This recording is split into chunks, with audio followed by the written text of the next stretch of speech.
All right, hi everyone. So for our last unit, which is on social and personality psychology, I thought that I would share with you a presentation that I'm currently giving at a virtual conference, the International Association for Relationships Research Conference, which meets every 2 years. And because of COVID uncertainty this year, they decided to do it online only. I think next year or next time they have the conference, it'll probably be in person in London. But this time around, I'm giving a virtual presentation. So my talk here is the video that I'm sharing.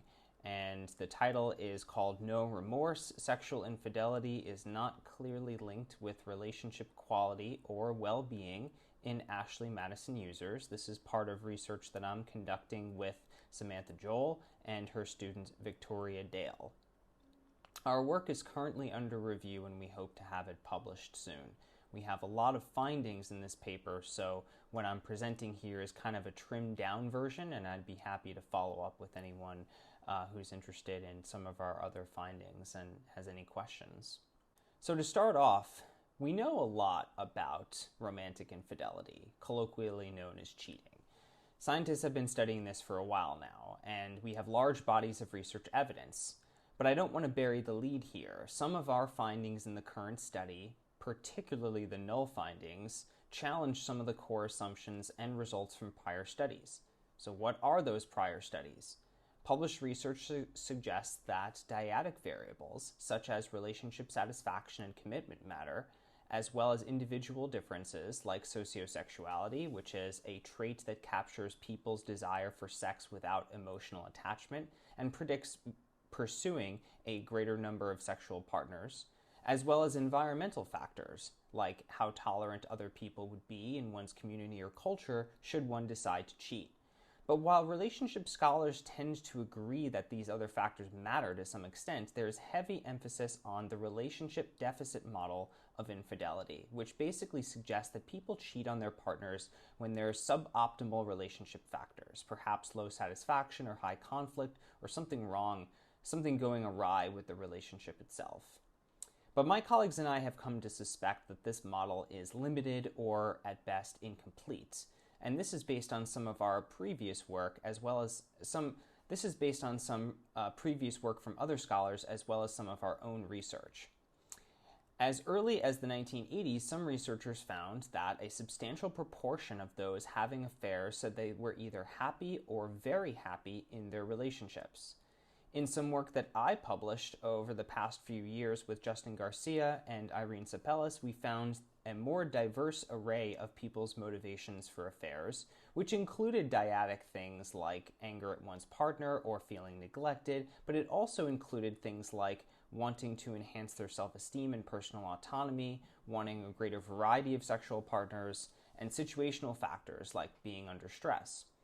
We also found that those initial motivations for affairs mapped onto the resulting experiences and behaviors during and after affairs. For instance, in a sample of mostly young adults in dating relationships, those who reported being motivated by dyadic factors such as anger or dissatisfaction also felt more intimacy and love and sexual excitement with their affair partners. They had longer affairs, were more likely to disclose their affairs and break up with their primary partners. By contrast, those motivated by non-dyadic factors like seeking esteem or autonomy or situational shifts were less satisfied during their affairs, had briefer affairs, wanted to keep their affairs secret, and attempt to maintain their primary relationships rather than break up. Part of our conclusion from this work was to suggest that when it comes to infidelity, one size does not fit all. And this idea is very consistent with what we know about motivations to have sex in general. We don't all have sex just for pleasure or intimacy or to procreate. Research by Cindy Meston suggests that there are at least dozens, if not hundreds, of motivations for sex, including spirituality, to advance one's career, to make money, to gain access to a broader social network, and many more. And other work has shown that trait factors, such as sociosexuality, which I mentioned earlier, predict psychological health based on sexual activity, such that people with a less restricted sexual disposition are happier after they have casual sex. But for the more restricted folks, There is no such association. So given this, our primary goals for this study were to investigate and identify variables associated with infidelity and focus on not only dyadic factors such as relationship quality, but also motivational factors to pursue affairs and personality trait factors. We got some help from the folks at Ashley Madison, which is a dating website and mobile application geared toward facilitating affairs for whom most users are in committed partnerships and marriages. An emerging area of research on internet-mediated infidelity shows that these affairs have similar psychological and behavioral patterns as offline-initiated affairs. And we were also excited by the idea of moving beyond studying college students in dating relationships. We pre-registered our findings on OSF, and we plan to release all materials and de-identify data once the study is published, as well as a post-print manuscript that should be ungated. In terms of hypotheses, we had several. Hypothesis 1 here is about relationship health. We predicted that having affairs would be associated negatively with relationship quality, such that having affairs would be linked with lower satisfaction, love, intimacy, and higher likelihood of breakups. Hypothesis 2 is about the motivations people have to find affair partners. We predicted that dyadic motivations for affairs, such as anger at one's partner or feeling neglected, would be associated with lower relationship quality and higher likelihood of breakups and divorce. Hypothesis 3 is about individual traits. We predicted that for those who have affairs, sociosexuality would predict higher life satisfaction and self-esteem, along with non-dyadic motivations for affairs that stemmed from sexual variety and autonomy. We invited registered Ashley Madison users to participate in our study, which was a two-wave survey that took place over 3 months. Our intent was to capture a large sample of people who were new to the website and thus hadn't yet had an affair, giving us the opportunity to study what variables would predict having an affair as well as affair fallout. So having an affair was not part of our inclusion criteria to participate in the study. Here's some information about the sample of participants we got.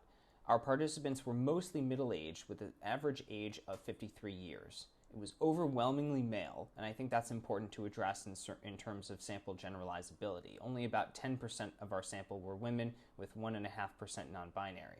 They were also mostly heterosexual, with 8% identifying as bisexual. Only 2 people in our entire sample identified as gay, out of nearly 2,000, whereas 10 participants said they were pansexual. And finally, a majority of our participants were married. 16% said dating, 10% indicated a consensually non-monogamous relationship, 15% said single, while 6% said other arrangements. If you're curious, the single folks weren't actually single. These people checked the box but then went on to answer all of our questions about their primary relationships, so we figured that some participants interpreted the word single to mean unmarried.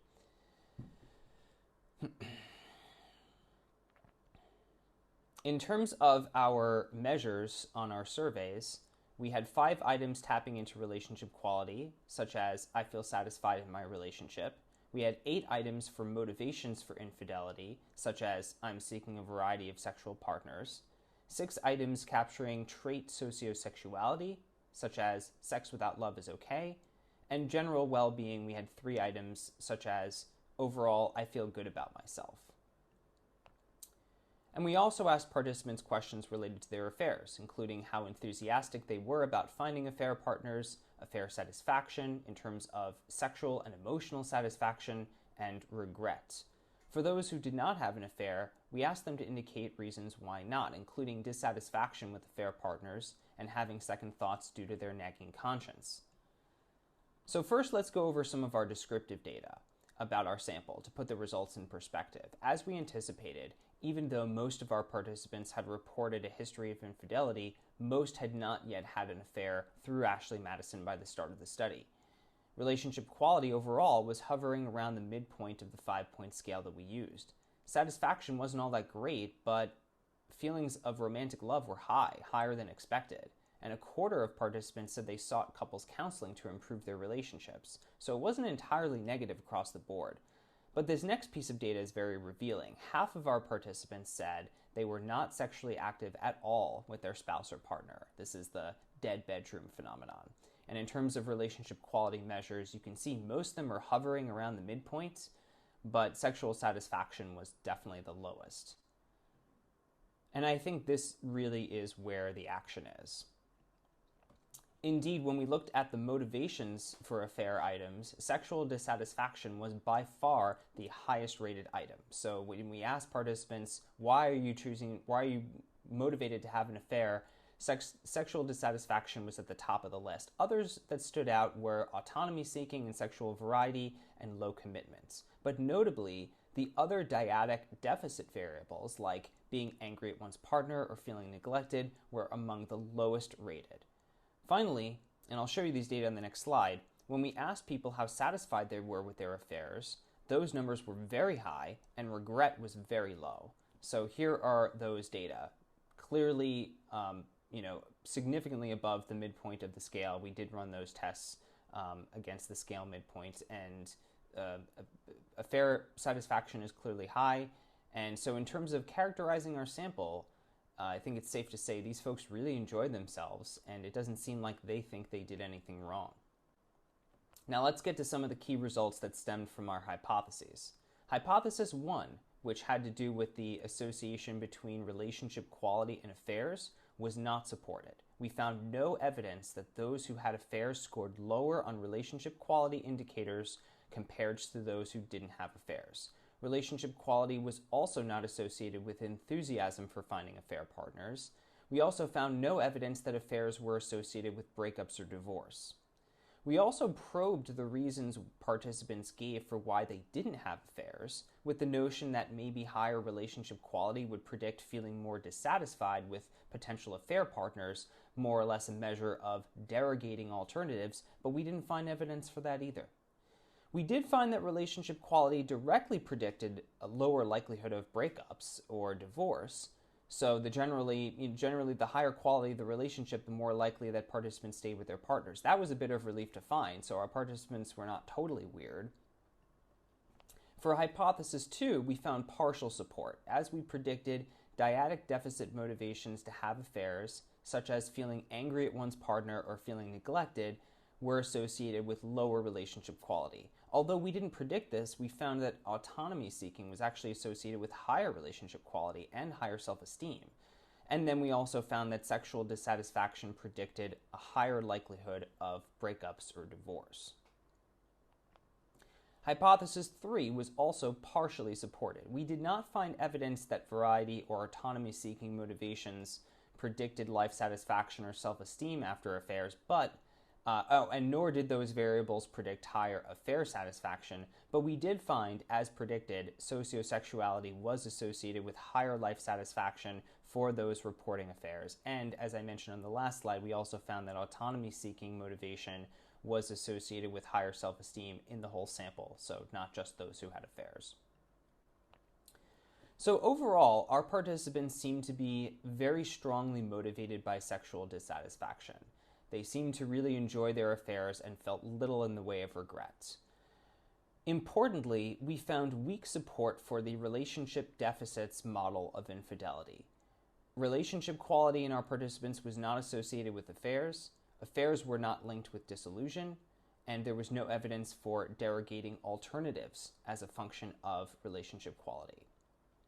We did find some predictive power in the data on participants' motivations to have affairs. We found that dyadic motivations for affairs, such as anger and neglect, were associated with worse relationship quality, and that sexual dissatisfaction predicted increased likelihood of breakups and divorce. And this is one of the big ideas we want to emphasize from the study. The motivations people have to pursue affairs are diverse, and not the same as measuring relationship quality in a more general sense. We suggest the reason why relationship quality measures were unrelated to affairs is because people often choose to have affairs for reasons that don't have to do with their relationships. But if we drill down and try to get at the more specific motivations people have, then we can learn more. As far as the strengths and limitations of the study, we note several. First, we used a prospective design which allowed us to capture what was in participants' heads while they were having affairs, which is different than most prior studies, including my own, that relied on retrospective accounts. We also had quite a large sample of data with just under 2,000 total participants, and because we had data at 2 waves, we were able to internally replicate our own results across subsamples. So we're relatively confident in the robustness of our statistical results. Where we are a little less confident is about generalizability. As we saw, middle-aged straight married men comprised the vast majority of our sample. We really can't say much even how the women compared to the men in our sample, given how the gender distribution was so skewed. It may also be the case that Ashley Madison users are also meaningfully different from affair seekers who use other methods to find affair partners. At this point, we're treating it more as an open question rather than a definitive statement. It's worth noting that population-level surveys find that most people who have affairs do so with people they know rather than those they met online, although we strongly suspect that this has shifted in the wake of the COVID pandemic. As far as future research, I want to double-click on one of our findings in the study, which is that overall our participants didn't really feel any regret after their affairs. Okay, why not? Isn't this behavior unethical? I think it is. And I'd be willing to bet that a lot of the participants who experienced low regret may have felt some kind of ethical license to cheat because they weren't having sex with their spouses, and a lot of them try to make things better by doing things like couples counseling. Nevertheless, I suggest trying to integrate the research on infidelity with research on morals and ethics, and we can ideally use frameworks such as moral foundations theory to better understand all of this. And with that, I will conclude by leaving you with one other infidelity meme to close out the presentation. Once again, thanks to my brilliant colleagues, and thank you for coming to this talk and for listening. All right, well, I hope you enjoyed my presentation. That's the one that I'm going to give tomorrow for the International Association of Relationships Research, and that will be just another supplemental video for you to keep in mind as we move through the last unit of our course together. Thank you. I'll see you next time.